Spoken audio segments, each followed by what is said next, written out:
ज्यों ज्यों निंदे लोग विसारा, त्यों त्यों सीजे रोग हमारा।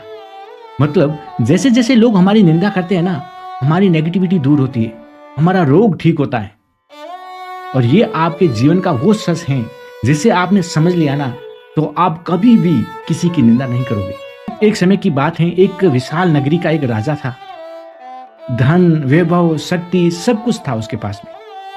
लेकिन एक दिन उसको एक भयंकर रोग हो गया, उसको कोढ़ हो गई, जिसको कुष्ठ रोग भी बोला जाता है। राजा ने हर संभव कोशिश की, देश विदेशों से वैद, हकीम, डॉक्टर के पास में गया, लेकिन कोई इलाज काम नहीं आया। वो बहुत बीमार हो गया।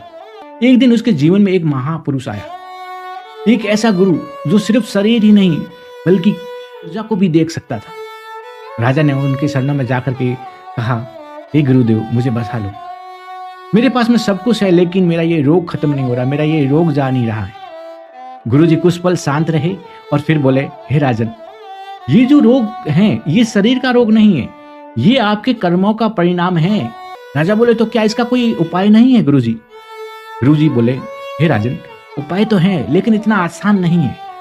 तो जब आपको ऐसा करना होगा कि लोग आपकी निंदा करें, आपकी बुराई करें। राजा एकदम चौंक गया, लेकिन उसके पास में कोई और सहारा भी तो नहीं था ना।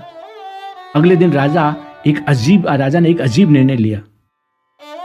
उन्होंने एक शराबी का वेश बनाया, हाथ में शराब की बोतल ली और अपनी ही नगरी की गलियों में लड़खड़ाते हुए घूमने लगा। शुरू में लोग उनको समझ नहीं पाए, उनको पहचान नहीं पाए, लेकिन जैसे ही पहचान हुई पूरा नगर हिल गया। ये हमारा राजा, शर्म नहीं आती इसे, इतना गिर गया।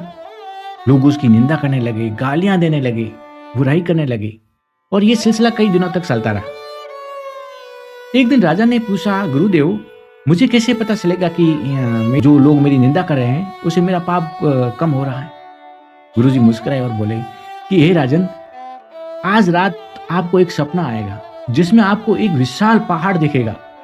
वो पहाड़ आपके कर्मों का पहाड़ होगा, आपके पापों का पहाड़ होगा, और जैसे जैसे लोग आपकी निंदा करेंगे वो पहाड़ धीरे धीरे कम होता जाएगा, छोटा होता जाएगा। उस रात राजा को सपना आया और राजा ने देखा एक बहुत काला पहाड़, डरावनी, भारी, और जैसे जैसे समय बीता वो पहाड़ धीरे धीरे टूटने लगा, छोटा होने लगा, और उसी के साथ में राजा का रोग भी दूर होने लगा, धीरे धीरे समाप्त होने लगा, और कुछ समय बाद वो पूरी तरह स्वस्थ हो गए।